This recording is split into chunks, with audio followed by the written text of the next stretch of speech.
નમસ્કાર દર્શક મિત્રો ગુજરાતના વિકાસ ઇતિહાસમાં 12 ડિસેમ્બર 2025 એક મહત્વપૂર્ણ તારીખ છે। આ દિવસે મુખ્યમંત્રી શ્રી ભૂપેન્દ્ર પટેલના સેવા, સંકલ્પ અને સમર્પણના શાસનના 3 વર્ષ પૂરા થયા છે। વડાપ્રધાન શ્રી નરેન્દ્ર મોદીના માર્ગદર્શન હેઠળ ગુજરાતે આ 3 વર્ષમાં વિકાસના અનેક નવા ધોરણો સ્થાપિત કર્યા છે। સુશાસનથી લઈને શહેરી વિકાસ, રમતગમતથી લઈને મહિલા સશક્તિકરણ, કૃષિથી લઈને ડિજિટલ ગવર્નન્સ સુધીની બાબતોને ગુજરાતનું નામ ફરી એકવાર વિશ્વ નકશા ઉપર તેજસ્વી બન્યું છે। વડાપ્રધાન નરેન્દ્ર મોદીના નેતૃત્વમાં વર્ષ 2023માં ભારત G20નું પ્રમુખ બન્યું હતું। આ વર્ષે દેશભરમાં 61 સ્થળો પર G20ની 200 બેઠકો યોજાઈ હતી, જેમાં સૌથી વધુ 17 બેઠકોનું આયોજન ગુજરાતમાં થયું। મુખ્યમંત્રી ભૂપેન્દ્ર પટેલના માર્ગદર્શન હેઠળ રાજ્ય સરકારે સફળતાપૂર્વક તમામ બેઠકોનું આયોજન કર્યું। મુખ્યમંત્રી ભૂપેન્દ્ર પટેલે G20ની દરેક બેઠકમાં વિશેષ રસ લઈને G20ના સહભાગી રાષ્ટ્રોના પ્રતિનિધિઓ સમક્ષ ગુજરાતની સંસ્કૃતિ, ખાનપાન, રહેણીકરણી, ઉત્કૃષ્ટ શહેરી વિકાસ સહિતની વિવિધતા ઉજાગર કરી હતી।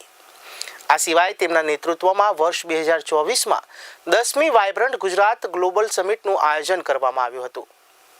આ સમિટમાં semiconductor, renewable energy, green hydrogen, EV, aerospace અને ડિફેન્સ ઇક્વિપમેન્ટ્સ મેન્યુફેક્ચરિંગ જેવા ઉભરતા સેક્ટર્સ માટે Gujarat gateway to the future બનીને ઉભર્યું હતું। વધુમાં વડાપ્રધાન મોદીની પ્રેરણાથી શરૂ થયેલી વાઇબ્રન્ટ ગુજરાત ગ્લોબલ સમિટની જ્વલંત સફળતાના પગલે મુખ્યમંત્રી ભૂપેન્દ્ર પટેલે વાઇબ્રન્ટ ગુજરાત રિજિયોનલ કોન્ફરન્સનો નવતર વિચાર રજૂ કર્યો। તેમના નેતૃત્વમાં ગુજરાતમાં પહેલી વખત ઉત્તર, દક્ષિણ, મધ્ય અને કચ્છ સૌરાષ્ટ્ર પ્રદેશોમાં રિજનલ વાઇબ્રન્ટનું આયોજન કરવામાં આવ્યું। આ તમામ પહેલોએ વિશ્વ સામે સાબિત કર્યું કે ગુજરાત માત્ર વિકાસનું મોડેલ જ નહીં, પરંતુ વિકસિત ભારત @2047ના વિઝનની આગેવાની કરતું રાજ્ય છે। વર્ષ 2025માં અમદાવાદ એર ઇન્ડિયાના વિમાન અકસ્માતની એક દુર્ભાગ્યપૂર્ણ ઘટના બની। આપત્તિના આ કપરા સમયમાં મુખ્યમંત્રી શ્રી ભૂપેન્દ્ર પટેલે ઝડપી, સંવેદનશીલ અને અસરકારક નેતૃત્વનો દાખલો પૂરો પાડ્યો હતો। મુખ્યમંત્રી શ્રીની દેખરેખમાં દરેક ક્ષણે રેસ્ક્યુ ઓપરેશન્સ, સારવાર, સહાય અને તમામ એજન્સીઓના સંકલનની કામગીરી ચાલી હતી। સંકટના આ સમયમાં ગુજરાતે ફરી સાબિત કર્યું કે સંકટના સમયમાં સંવેદના અને સેવા એ જ સાચું સુશાસન છે। મુખ્યમંત્રી ભૂપેન્દ્ર પટેલના નેતૃત્વમાં છેલ્લા 3 વર્ષ ગુજરાતના ખેડૂતો માટે ઐતિહાસિક રીતે કલ્યાણકારી સાબિત થયા છે। રાજ્ય સરકારની કિસાન સૂર્યોદય યોજના હેઠળ રાજ્યના 16,899 ગામોને દિવસ દરમિયાન વીજળી પૂરી પાડવામાં આવી રહી છે।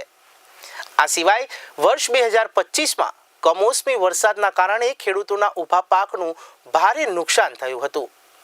આ ખેડૂતોને રાજ્ય સરકારે તાત્કાલિક રૂપિયા 947 કરોડનું રાહત પેકેજ આપ્યું હતું। વધુમાં મુખ્યમંત્રીએ ભૂપેન્દ્ર પટેલે ભારે વરસાદના પગલે જે ખેડૂતોને પાક ધોવાઈ ગયો હોય અને ભારે નુકસાન થયું હોય તેવા ખેડૂતો માટે રૂપિયા 947 કરોડની રાહતો આપી હતી। મુખ્યમંત્રીએ નવેમ્બર 2025માં રાજ્યના 33 લાખ ખેડૂતો માટે 10,000 કરોડનું ઐતિહાસિક કૃષિ પેકેજ પણ જાહેર કર્યું હતું। આ ઉપરાંત 10 લાખથી વધુ ખેડૂતોની કૃષિ પેદાશો ટેકાના ભાવે ખરીદી હતી। સાથે જ રાજ્ય સરકારે ખેડૂતોને શૂન્ય વ્યાજે પાક ધિરાણની સુવિધા આપી હતી, જેને પગલે રાજ્યના 33 લાખ ખેડૂતોને 3,030 કરોડથી વધુની વ્યાજ સહાય મળી હતી। સીએમ ભૂપેન્દ્ર પટેલના નેતૃત્વમાં ગુજરાતમાં મહિલા સશક્તિકરણની સફર નવા શિખરો સર કરી રહી છે। રાજ્યમાં લખપતિ દીદીનો આંકડો 5.96 લાખ સુધી પહોંચી ગયો છે, જે રાજ્યમાં મહિલા સશક્તિકરણનું નવું ઉદાહરણ પૂરું પાડે છે। મહિલાઓના ગૌરવ નીતિ 2024નો અમલ કર્યો છે। આ સિવાય ભૂપેન્દ્ર પટેલે મહિલાઓ માટે 804 યોજનાઓ શરૂ કરીને ભારતનું સૌથી મોટું જેન્ડર બજેટ ફાળવ્યું હતું। માતૃશક્તિને સહાય માટે મુખ્યમંત્રી માતૃશક્તિ યોજના હાથ ધરવામાં આવી છે। ઉપરાંત રાજ્ય સરકારની જી સફળ યોજનાથી અત્યોદય પરિવારોની મહિલા સ્વસહાય જૂથોને આર્થિક મજબૂતી મળી છે। જુદા જુદા દરેક ક્ષેત્રમાં જે આપના તરફથી યોગદાન અત્યારે જોયું છે, આપે પણ બધાને એકબીજાને મળીને અહીંયા આગળ થાય કે ભાઈ આટલી નાની ઉંમરથી માંડીને વડીલ સુધી દરેક ક્ષેત્રે કામ કરી શકે, તાકાત છે એટલી, એમ ચાન્સ મળવો જોઈએ, પ્લેટફોર્મ મળવું જોઈએ. અને આપના માધ્યમથી, આપના બધાના માધ્યમથી આપણે ગુજરાતમાં નારી શક્તિ તાકાતવાળી બની શકે છે જ એવું પ્રસ્થાપિત કરવા જઈ રહ્યા છે કે ભાઈ નારીમાં પૂરી તાકાત છે જ. ફક્ત ને ફક્ત ક્યાંક ને ક્યાંક સામાજિક બંધનોના કારણે થઈ અને બેસી રહેતી હોય ઘરે તો ના બેસી રહે, બહાર આવશે તો એને પ્લેટફોર્મ પણ મળવાનું છે. એટલે દરેક ક્ષેત્રમાં નાની મોટી મુશ્કેલીઓ તો તમને પડતી હશે, પણ છતાંય તમારી તાકાત છે કે ભાઈ એ મુશ્કેલીનો તમે સામનો કર્યા તો આગળ વધે. એટલે કોઈ પણ ક્ષેત્રમાં મુશ્કેલી તો આવે અને મુશ્કેલીમાં આપણે આગળ વધી શકીએ, અને એ તાકાત અને તમારા બધામાંથી એ જ શીખવાનું છે. અહીંયા જે તમે બધા આવ્યા છો એ બધાએ મુશ્કેલીનો સામનો કર્યા પછી અહીંયા બેઠા છે, અને એના કારણે એની મજબૂતાઈ આપણે આજે ગુજરાતમાં પ્રસ્થાપિત કરવા જઈ રહ્યા છે કે ભાઈ નારી શક્તિ શું હોઈ શકે, શું કરી શકે. સામાજિક દૃષ્ટિકોણ બદલતા વાર લાગશે, બદલાશે ક્યારે? તો એ તમારી તાકાત ઊભી થઈ એ દિવસે બદલાવાનું, ચોક્કસ બદલાવાનું છે. બંને સરખી દ્રષ્ટિથી જોવાશે, બંને જણ, પુરુષ અને મહિલા, અને એ દ્રષ્ટિકોણ બદલવાની જે તાકાત છે તમારી પાસે છે. મુખ્યમંત્રી ભૂપેન્દ્ર પટેલે રાજ્યના ઔદ્યોગિક વિકાસની સાથે નાગરિકોના સ્વાસ્થ્ય પર વિશેષ ધ્યાન આપ્યું હતું. તેમણે કેન્દ્ર સરકારની PMJMA હેઠળ સહાય ₹5 લાખથી વધારીને 10 લાખ કરી છે.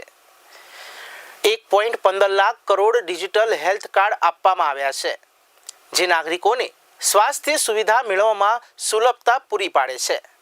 તેમના નેતૃત્વમાં રાજ્યમાં માતાઓના મૃત્યુદરમાં 50%, જ્યારે બાળ મૃત્યુદરમાં 57%નો ઘટાડો થયો છે.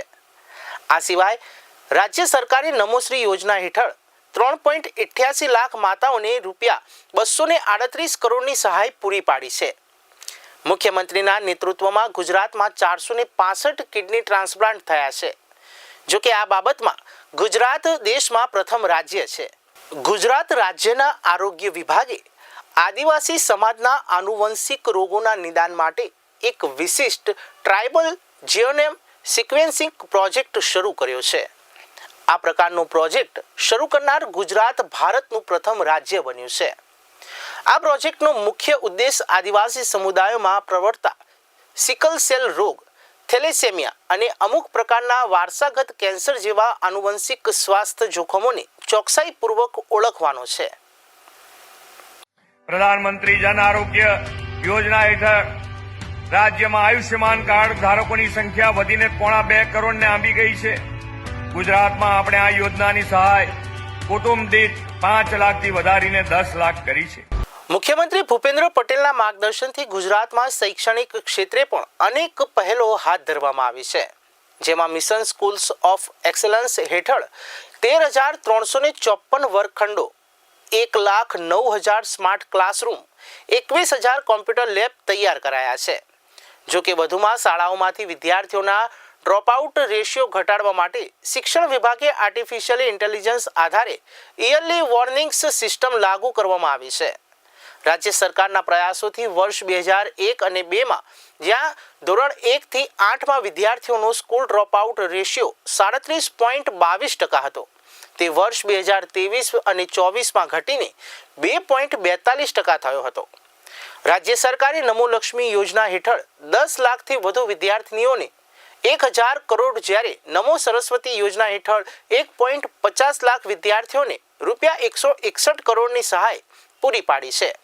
મુખ્યમંત્રી ભૂપેન્દ્ર પટેલના નેતૃત્વમાં ગુજરાતના યુવાનો માટે 3 વર્ષ ઐતિહાસિક રહ્યા છે.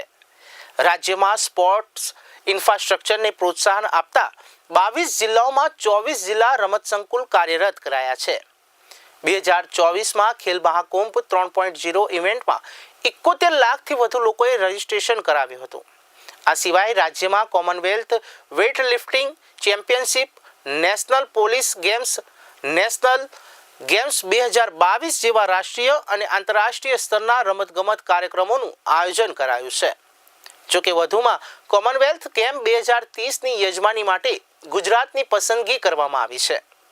અમદાવાદ ખાતે 825 કરોડના ખર્ચે વીર સાવરકર સ્પોર્ટ્સ કોમ્પ્લેક્સ રાષ્ટ્રને અર્પણ કરાશે. Gujarat students startup and innovation policy 2.0 હેઠળ આઈ હબ અમદાવાદ ખાતે 600 સ્ટાર્ટઅપ્સને ઇન્ક્યુબેશન માટે સમર્થન આપવામાં આવ્યું છે અને સ્ટાર્ટઅપ્સ સૃજન ફંડ સ્પોર્ટ હેઠળ 402 સ્ટાર્ટઅપ્સને અંદાજિત 23 કરોડથી વધુની સહાય પ્રદાન કરવામાં આવી. મુખ્યમંત્રી ભૂપેન્દ્ર પટેલના નેતૃત્વમાં રાજ્ય સરકારે વર્ષ 2025ને શહેરી વિકાસ વર્ષ જાહેર કર્યું છે. આ પ્રોજેક્ટના ભાગરૂપે મોટેરાથી ગાંધીનગરના સેક્ટર 1 તથા Gujarat national law university gift city સુધીના અમદાવાદ મેટ્રો ફેઝ 2નું સપ્ટેમ્બર 2024માં વડાપ્રધાન દ્વારા લોકાર્પણ કરવામાં આવ્યું હતું. સીએમના નેતૃત્વમાં રાજ્યના 6 સ્માર્ટ શહેરોમાં 11,000 કરોડના પ્રોજેક્ટ્સનું પૂર્ણ કરવામાં આવ્યા છે.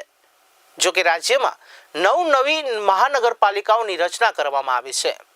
આ સાથે રાજ્યમાં મહાનગરપાલિકાની કુલ સંખ્યા 17 થઈ ગઈ છે. રાજ્ય સરકારે 3 વર્ષમાં 226 ટીપી સ્કીમોને મંજૂરી આપી છે. કેન્દ્ર સરકારના સ્વચ્છતા સર્વેક્ષણમાં અમદાવાદ દેશનું નંબર 1 સ્વચ્છ શહેર જાહેર થયું છે. જો કે આ સિવાય સ્વચ્છ વાયુ સર્વેક્ષણ 2024 અને 2025માં સુરત ટોચના સ્થાને આવ્યું છે. રાજ્ય સરકારે સુશાસન માટે જીઆરઆઈટીની સ્થાપના કરી છે તેમજ જીએઆરસી દ્વારા વહીવટી સુધારા હાથ ધરવામાં આવ્યા છે અને રાજ્ય સરકારે 112 જનરક્ષક સર્વિસનો અમલ કર્યો છે, જે ગુજરાતનું શાસન હવે ટેકનોલોજી આધારિત અને લોકો કેન્દ્રિત બન્યું હોવાનો પુરાવો છે.